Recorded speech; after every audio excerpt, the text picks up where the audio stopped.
Welcome to the Geotalk podcast, where we discuss civil, environmental, and geotechnical engineering, geosynthetics, and other issues related to infrastructure. I'm Chris Kelsey, editor of geosynthetica.net. During this year's Environmental Connection Conference in Atlanta, I had the opportunity to sit down with Craig Benson, a board member of the International Erosion Control Association and a division director for the private nonprofit Natural Resources Services, which is based in Eureka, California. Craig and his nonprofit deliver a truly unique view of watersheds, including how they impact income, equality, and opportunity.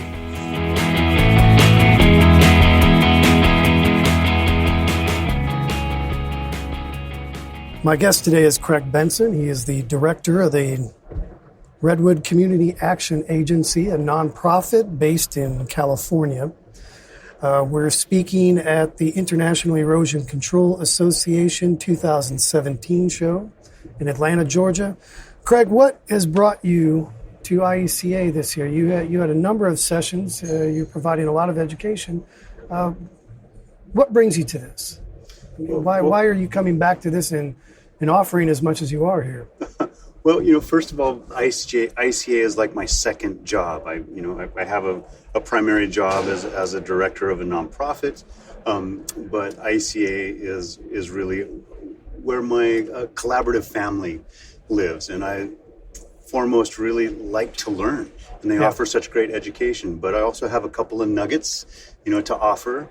And so one of the things that I get to do as a board of directors, I need to be at these conferences anyway. So I'm a very good guinea pig in the sense of the Professional Development Committee is always looking for new topics, germane and relevant topics, so we're not doing just the same old tired stuff. Yeah. And so since I'm already going to be here, I'm a good person to speak to some of those maybe more satellite topics and just see if there's interest without a lot of investment, in bringing a different speaker in. And so I got a chance to do that this year, speaking on some larger topics, kind of the 10,000 feet view, rather than just looking at sites and case studies around specific sites or reaches.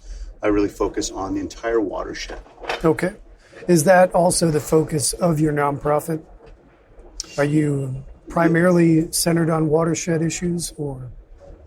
So community action agencies were set up nationwide by congressional mandate, but they're a non-governmental organization to fight the war on poverty. So I'm actually in a nonprofit that is mostly doing social work, battered women's shelter, homeless intake, runaway kids, and it's very unique. Only the Redwood Community Action Agency and a community action agency in West Virginia have natural resources services foci, and that's because environmental justice and social justice are so linked in those areas, like the coal mines of Kentucky and West Virginia, and some of the forests of California, where there's been boom and bust cycles, and there's some social disparity because of that. And there's folks who need employment, and there's some watersheds that have been fairly impacted. Mm-hmm.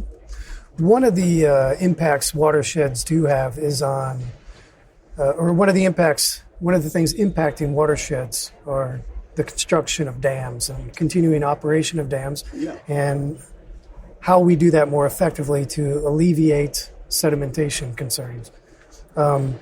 What are the many ways you see, especially from California, where you have a lot of dam situations, how dams impact sedimentation? Just to start with, modern civilization has developed because of our humans' ability to impound water, and dams provide us a huge amount of services in terms of flood attenuation and energy generation, and so on. And in fact, a lot of dams hold sediment, and so many watersheds below dams are actually sediment starved. So the management of the sediment is more about how do we not starve a watershed for 100 or 200 years behind a dam of sediment and then release it all at once when the dam comes down at some point. So how do we manage to meter out sediment in a way where the sediment regime and the hydrologic regime can still sort of mimic natural flows and natural patterns? And so that's what my discussion was this at this ICA conference called Dam Sediments Over, Under, Around, or Through. We're just talking about different strategies for keeping the watershed fed with sediment. And often in ICA, we're looking, we often speak as if erosion and sedimentation is the bad guy. But at the watershed, and that may be true at the site scale, at the project scale, but at the watershed scale, we need erosion. I mean, who doesn't like to walk on the beach, right? Yes. So a little bit of erosion is good, but how do you balance that with all of these systems and products we get at a show like this that are structured to prevent sedimentation, to trap it, to prevent it from getting into the system at all?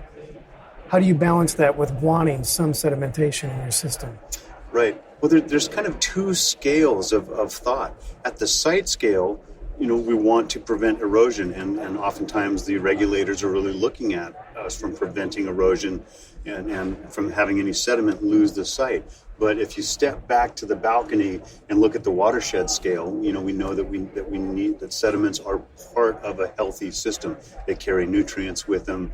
They change the course of the river, which adds complexity.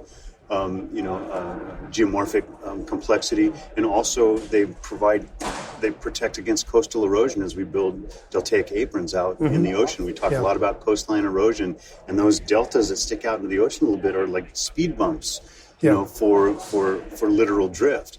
And so if we starve our watersheds of sediment, if we're too good at our jobs, so to speak, then we lose some ecosystem services. So for dams, for example, there's ways to pass sediment through dams which still refresh the watershed with sediment, but also allow the dam to have a longer operating life so they don't get filled up too quickly. And that's either going under the dam through bottom releases, around the dam through sediment bypass channels or pipes, and then there are also and along with the release of dams the release of the sediment, it comes with pulses that mimic more natural pulses for aquatic species to be able to migrate up at that time. It's what we're trying to avoid are those sort of levels of sediment turbidity that will cause fish kill. Okay.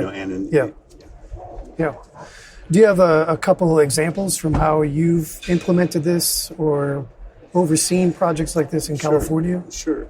Dam removal, the science of dam removal is still in its infancies, and the Elwha River has, good examples of some dam removal.